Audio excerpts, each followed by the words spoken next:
Net neutrality எனப்படும் தடையில்லா இணையதள சேவை என்றால் என்ன என்பது குறித்து விளக்கத்தை அளிக்கிறது இந்த செய்தி தொகுப்பு.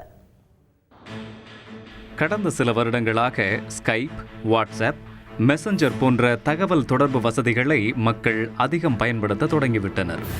இதன் காரணமாக நமது செல்போனில் இருந்து குறுஞ்செய்திகள் அனுப்புவது குறைந்துவிட்டது. யாரும் இப்போது மெசேஜ் பூஸ்டர் பேக்கை போடுவது இல்லை, குறுஞ்செய்திகள் அனுப்புவதில்லை என்ற சூழ்நிலை வந்தவுடன் ஏர்டெல், வோடாஃபோன், ஐடியா, டோகோமோ போன்ற தொலைத்தொடர்பு நிறுவனங்கள் ட்ராய் என்று அழைக்கப்படும் தொலைத்தொடர்பு ஒழுங்குமுறை ஆணையத்திடம் வாட்ஸ்அப், ஸ்கைப் மற்றும் இது போன்ற தனிப்பட்ட அப்ளிகேஷன்களுக்கு கட்டணம் வசூலிப்பதற்கு அனுமதிக்க வேண்டும் என்று முறையிட்டன. நாம் தற்போது நெட் நியூட்ரலிட்டி என்ற தடையற்ற இணைய உலாவலை பயன்படுத்தி கொண்டிருக்கிறோம். அதாவது நம்மிடம் இருக்கும் இன்டர்நெட் பேக்கை கொண்டு அனைத்து இணையதளங்களையும் அப்ளிகேஷன்களையும் தடையில்லாமல் பயன்படுத்தி கொண்டிருக்கிறோம். இதைத்தான் தடை செய்ய வேண்டும் என தொலைத்தொடர்பு நிறுவனங்கள் கோரியுள்ளன.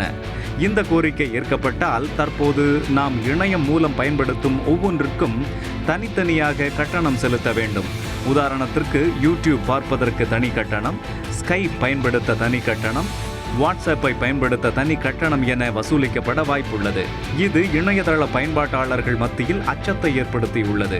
தடையற்ற இணைய உலாவலுக்கு தடை கூடாது என அவர்கள் ட்ராயிடம் மின்னஞ்சல் மூலம் வலியுறுத்தி வருகின்றனர். www.savetheinternet.in என்ற இணையதளத்தில் இது குறித்த எதிர்ப்பை அவர்கள் பதிவு செய்து வருகின்றனர். ஒவ்வொரு நிமிடத்திற்கும் குறைந்தபட்சம் 10 மின்னஞ்சல்கள் என எதிர்ப்பு வலுத்து வருகிறது.